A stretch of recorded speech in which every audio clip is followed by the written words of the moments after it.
कहते हैं दुश्मन को कभी कमजोर नहीं समझना चाहिए, लेकिन ऐसा लगता है कि इजराइल से बार बार ये गलती हो रही है। दुनिया भर से पड़ने वाले इतने दबाव के बाद भी इजराइल ने गाजा में अपने दुश्मन हमास के खिलाफ तो लेबनान में हिजबुल्लाह के खिलाफ ताबड़तोड़ सैन्य अभियान चलाए, इनके कुछ नेताओं को मार भी गिराया।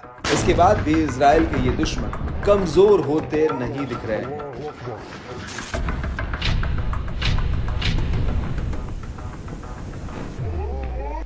जानकार कई एक्सपर्ट्स और अन्य लोग तो यहां तक कह रहे हैं कि ये लड़ाका समूह ताकत, क्षमता और हथियारों के मामले में काफी अपग्रेड है।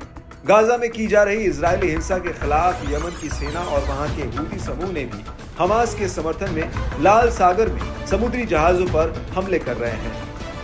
गाजा में की जा रही इजरायली हिंसा के खिलाफ यमन की सेना और वहां के हूती समूह भी हमास के समर्थन में लाल सागर में समुद्री जहाजों पर हमले कर रहे हैं। इन हमलों के जरिए वो अमेरिका पर इजराइल की मदद ना करने और इजराइल को हमलों से रोकने के लिए दबाव बना रहे हैं, क्योंकि जहाजों का आवागमन रुकने से अमेरिकी व्यापार को घाटा हो रहा है। इस बीच एक शीर्ष अमेरिकी अधिकारी ने जो बात कही वो इजराइल के लिए चिंता वाली बात है।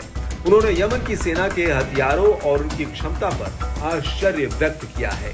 देश के लिए हथियार खरीद से जुड़े एक जिम्मेदार शीर्ष अमेरिकी अधिकारी ने यमन के सशस्त्र बलों द्वारा इस्तेमाल किए जा रहे हथियारों पर आश्चर्य व्यक्त किया।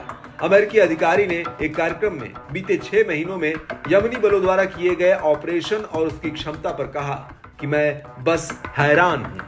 उन्होंने कहा कि इनके पास आधुनिक मिसाइलें और अन्य हथियार हैं जो कुछ भी कर सकती हैं। उन्होंने कहा कि वे एक इंजीनियर और भौतिक विज्ञानी हैं और अपने पूरे करियर में मिसाइलों के ही आसपास रहे हैं, यानी वो यमनी बलों के हथियारों की ताकत और क्षमता से अच्छी तरह से वाकिफ हैं।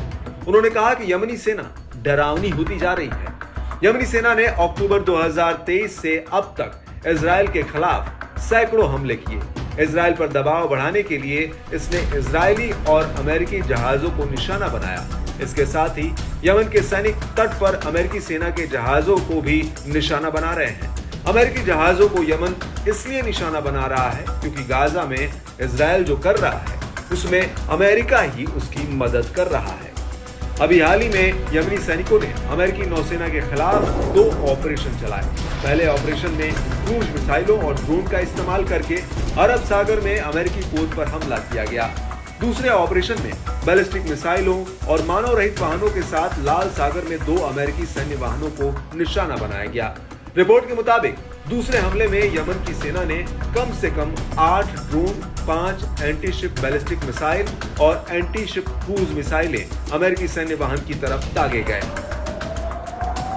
यमन ने बार बार कहा कि जब तक गाजा और लेबनान पर इजरायली हमला बंद नहीं हो जाता और गाजा से घेराबंदी नहीं हटा ली जाती है, तब तक उसके सैन्य अभियान जारी रहेंगे।